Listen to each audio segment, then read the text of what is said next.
ये पर्व जो चल रहे होते हैं, इन पर्व के दिनों में इसी तरह की प्रसन्नता का भाव बनाने के लिए पर्व चलते हैं, क्योंकि इन पर्व के दिनों में कहा गया है, जैसे ये पर्व आते हैं, शास्त्रों में लिखा है, पुराणों में, जैसे ही अष्टानिक पर्व आते हैं, व्यक्ति अपने आप 8 दिन के लिए नियम ले लेता है, मैं 8 दिन पाप नहीं करूंगा, किसी भी तरह के बड़ी हिंसा के कोई काम नहीं करूंगा, किसी भी तरह के कोई कुशील का भाव नहीं करूंगा।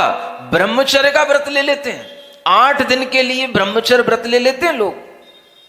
नहीं सुना? बोलते नहीं हो तुम लोग, सुनते हो? पहले कभी सुना है? कितने ऐसे पुराणों में कथानक हैं,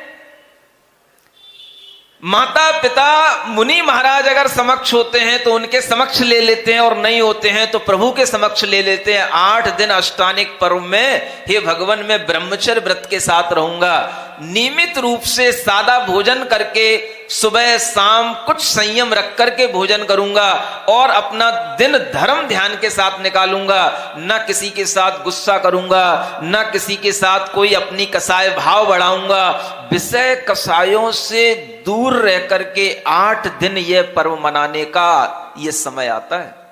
इसीलिए ये पर्व आते हैं, 8 दिन आपकी सुरक्षा के लिए होते हैं। 8 दिन तक पुराणों में पढ़ा है, किसी भी पुराण में पढ़ लेना, जैसे ही ये पर्व आते हैं हलचल हो जाती है।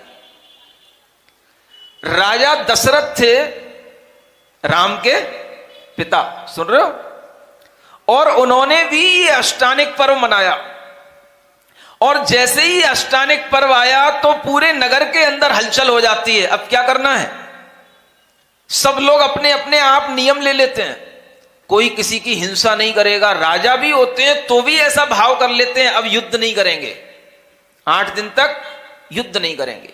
कोई हिंसा नहीं करने का संकल्प ले लेता है, किसी के लिए यह संकल्प आ जाता है, अब हम किसी को झूठ, किसी की बातों में नहीं पड़ेंगे, या झूठ बोल करके किसी को फंसाएंगे नहीं, किसी की किसी भी तरह के वस्तुओं को उठाएंगे नहीं, चोरी नहीं करेंगे, कोई व्यसन नहीं करेंगे, 8 दिन तक हम धर्म ध्यान करेंगे। ऐसा शास्त्रों में वातावरण निर्मित किया गया है, बताया गया है कि अष्टानिक पर्व आने से पहले नगर के लोगों में हलचल हो जाती है।